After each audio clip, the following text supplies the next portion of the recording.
قرآن تو کہتا ہے کوئی تم سے پناہ مانگے تو پناہ دو جلدی، تاکہ تمہارے ماحول میں آ کر قرآن سن کے اسلام میں داخل ہو، اور تم نکل کر اپنا ماحول قائم کرنا چاہتے ہو، اور پھر اس میں دوسرے کا حق مارتے ہو، اس میں دوسرے کا حق مارتے ہو۔ جی ہاں، کہ ویسا آپ ایسا کریں، آپ وہ دوسرے کیبن میں چلے جائیں، یہ کیبن ہمارا ہو جائے تاکہ ہم تعلیم کر لیں۔ نہیں، ٹرین میں تعلیم کرنا نہیں ہے، ٹرین میں تعلیم کرنا نہیں ہے۔ تعلیم صرف کتاب پڑھنے کو نہیں کہتے، تعلیم سیکھنے سکھانے کو کہتے ہیں۔ جو جہاں بیٹھا ہے وہاں برابر سے والے سے مذاکرہ کرے، قرآن سیکھے، دعائیں سیکھے۔ اگر اجنبی لوگ ہیں انہیں دعوت دے۔ یہ ضروری نہیں ہے کہ آدمی ٹرین میں تعلیم کا حلقہ قائم کرے اور ٹرین میں سب جڑ کر بیٹھے، بالکل نہیں۔ جس کی جو سیٹ ہے اس کو وہاں رہنے دیں۔ اس طرح ہم اکرام سے اور لوگوں کا اکرام کرتے ہوئے اپنے دسترخوان کو وسیع کرو، یہ اصل دعوت ہے، یہ اصل سنت ہے۔ آپ صلی اللہ علیہ وسلم نے پورے قبیلے کو دعوت دی، کھانا کھلایا، پھر دعوت دی۔ ان میں ایک قبیلے کا ایک آدمی ایک بکرا کھایا کرتا تھا تنہا، اتنے بڑی زیادہ خوراک تھی، کافر کی خوراک زیادہ ہوتی ہے۔ ایک بکرا ایک آدمی کھاتا تھا، آپ نے ایک بکرے کا اگلا پیر جس میں گوشت کم ہوتا ہے وہ بنایا، 14 چھٹانک جو کا آٹا بنایا، اس کی روٹی بنی، یہ سالن بنا، اور پورے قبیلے کو بلایا۔ جس قبیلے کا ایک آدمی ایک بکرا کھاتا تھا، یہ سب کھانا کھا کے فارغ ہو گئے، پیٹ بھر گئے، لیکن کھانا بچ گیا۔ یہ آپ نے برکت اور معجزہ دکھلایا۔ اس لیے میں عرض کر رہا ہوں کہ یہ سنت ہے کہ تم کھانے پر دسترخوان کو وسیع کرو اور لوگوں کا اکرام کرو، اکرام کر کے دعوت دو۔ یہ ہمارے جماعتوں کی نقل و حرکت کا اصل کام یہ تھا۔ یہ بیچارے بخیلوں کی طرح پھرتے ہیں، اپنے کھانے، اپنی چائے، اپنا انتظام۔ یہ کوئی دعوت ہے؟ دعوت تو دوسروں کو کھلانے کا نام ہے، خود کھانے کا نام دعوت ہے؟ اس طرح ہم نکلنے کے زمانے میں خوب اکرام کریں۔ اب جماعت جہاں پہنچی ہے وہاں جماعت جا کر نمازوں کا اہتمام رکھیں۔ ٹرینوں میں سنت چھوڑنا سنت ہے، سواری پر سنت کو چھوڑنا سنت ہے، سوائے فجر کی 2 سنتوں کا اس کا اہتمام کرنا ہے، اور 2 رکعت فرائض کی، اور 3 رکعت عشاء کے بعد واجب کی، اور 3 رکعت مغرب کی، بس فرائض کا اہتمام کریں۔ اس طرح سے ہمیں جہاں کا رخ بنا ہے وہاں جماعت جائے۔ مسجد سے ابتدا کریں، سب سے اہم بات یہ ہے، مسجد میں سنت کے مطابق داخل ہوں، سامان ایک طرف رکھے قرینے سے۔ وہاں کے امام صاحب، مؤذن صاحب جو بھی ہیں انہیں مشورے میں ضرور ساتھ لیں، ان سے ملاقات کریں، انہیں اپنے اعتماد میں لیں، مسجد کا ادب کریں، مسجد کا پانی خود بھر دیں، مسجد کی سب خود بدل دیں۔ ہم اللہ کے مہمان ہیں، اور مسجد اللہ کا گھر ہے، مسجد اللہ کا گھر ہے۔ اللہ کے گھر کی ذمہ داری ہم پر ہے۔ مشرکین مکہ نے بیت اللہ بنایا جو ساری مسجدوں کا قبلہ ہے۔ جی ہاں، ہمیں چاہیے اللہ کے گھر کا خود اکرام کریں، اللہ کے گھر کا خود اکرام کریں۔ یہ کمیٹی کا گھر نہیں، اللہ کا گھر ہے۔ اس زمانے میں تو یہ ساری ذمہ داریاں کمیٹی کی ہو کر رہ گئی، حالانکہ ہر مومن کے ذمہ ہے۔ صف نہیں مسجد میں صف بچھا دوں، پانی نہیں پانی بھر دوں، جھاڑو لگا دوں۔ عمر رضی اللہ تعالی خلافت کے زمانے میں قباء کی مسجد میں جھاڑو لگانے کے لیے مدینے سے جاتے تھے۔ یہ ہمارے کرنے کے کام ہے۔ اس لیے جہاں جائیں وہاں جماعت کے ساتھی مسجدوں کا احترام کریں، مسجد صاف رکھیں، امام صاحب وہاں کے اور مقتدی اور وہاں کے مؤذن صاحب سے ملاقات کریں اور انہیں مشورے میں ساتھ لیں، اور مقامی لوگوں کو، ذمہ داروں کو مشورے میں شریک کر لیں تو سب سے بڑی بات ہے۔ اس طرح ہمیں 24 گھنٹے کا ایک نظم اپنے کام کا بنانا ہے، مشورے سے، مشورے کا بہت اہتمام کریں۔ ذمہ دار کو چاہیے ساتھیوں سے رائے لیں، ساتھیوں کو چاہیے ذمہ دار کو رائے دیں، اپنی رائے پر اصرار نہ کریں، اللہ کی طرف متوجہ ہو کر سوچ سمجھ کر رائے دیں، اور مقامی ساتھیوں سے ضرور رائے لو، اس لیے کہ کام میں رہبری مقامی آدمیوں سے ملے گی۔ اپنی رائے پر اصرار نہ کیا جائے، جو رائے دیں اس رائے پر اللہ سے استغفار بھی کریں کہ اللہ میں رائے دی ہے تو اس رائے میں خیر پیدا کر دے، اور میں نفس کے شر سے میری رائے کو میری نفس کے شر سے بچا لے۔ اس طرح اللہ کی طرف متوجہ ہو کر ہمیں مشورے میں اہتمام سے رائے دینی ہے۔ امیر کو چاہیے ساتھیوں سے رائے لیں، کسی کی رائے کو ہلکا نہ سمجھیں، کسی کی رائے کی تحقیر نہ کریں، کسی کو رائے دینے والے کو خاموش نہ کریں، ہر ایک کی رائے کا احترام کریں۔ خبر نہیں کس کے دل میں اللہ کی بات ڈال دیں۔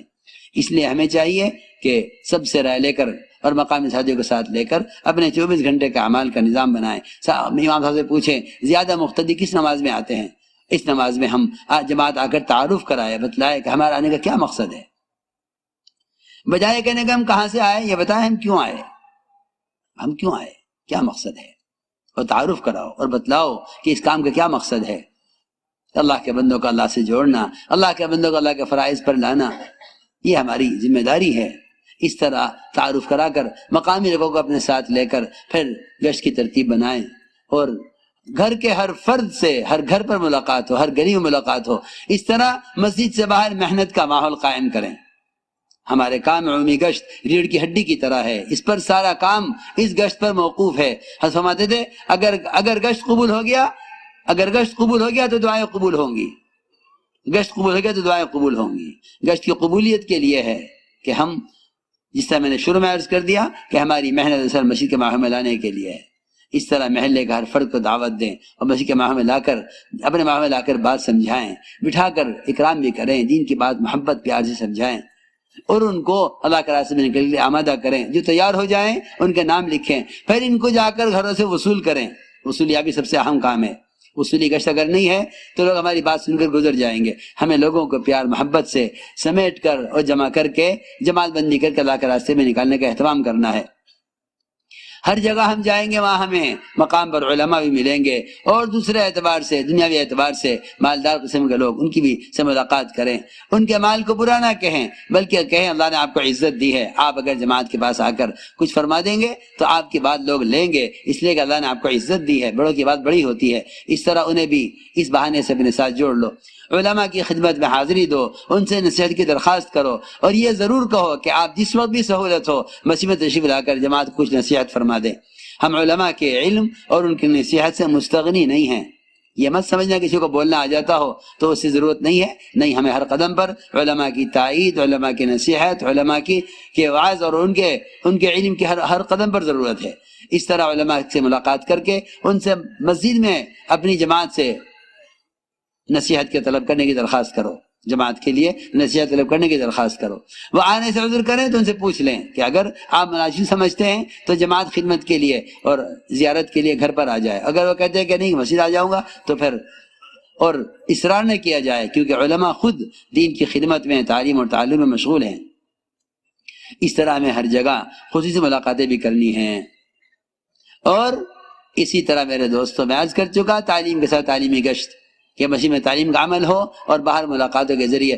جہاں جاؤ اپنی جماعت کو 2 حصوں میں تقسیم کرو، یہ بہت اہم بات ہے. جہاں جاؤ اپنی جماعت کو 2 حصوں میں تقسیم کرو. ایک حصہ آپ کی جماعت کا مقامی لوگوں کے ساتھ، اور ایک حصہ مقامی لوگوں کا آپ کی جماعت کے ساتھ. یہ 2 جماعتیں بن جائیں گی، آپ کی جماعت کا آدھا حصہ اور مقامی لوگ، آپ کی جماعت کا دوسرا حصہ اور مقامی لوگ. ایک مسجد میں ہو، باقی لوگ باہر محنت کریں. یہ 2 جماعتیں بنانی پڑیں گی تاکہ مقامی لوگوں کے سامنے مقامی کام عملی طور پر آئے.